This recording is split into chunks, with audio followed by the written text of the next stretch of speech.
আরে পেঁয়াজ গুলো আগে কেটে দিলু, আগে আলুলা ভাজিবা হবে তেলত। তুই কোনদিন আন্দিস এদের পেঁয়াজ গা দিয়ে দিল, তাহলে আলুলা কোনটা ভাজিবে যাই? আরে আলুটো কেনে ভাজি দিন না, আলুটো একদম মাংসের সঙ্গে দিন তো। আরে আলুটা ভাজি দিলে বেশি টেস্ট হয়। হ্যাঁ, আরে ডাইরেক্ট আলু খান দিলে মাংসটা বেশি টেস্ট হবে। আরে আলুটা না ভাজি দিলে গলি যাবে। আরে এত বড় আলু সিদ্ধ তো না রে, ভাতের সঙ্গে সিদ্ধ করে এনে দিবা হলায়।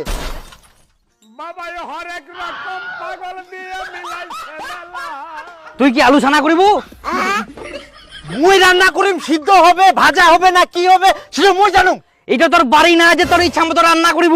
মুই তোর বেহা করা বউ না যে তুই যা কবু তাই মুই রান্না করি। তোর ইচ্ছা মতো মুই না রান্না করবো হবে, ওরা বাড়ির যাই নেতাগিরি করিস। ভগবান, আরে তোমরা কি পিকনিক খাবাইছেন না গন্ডগোল করবাইছেন?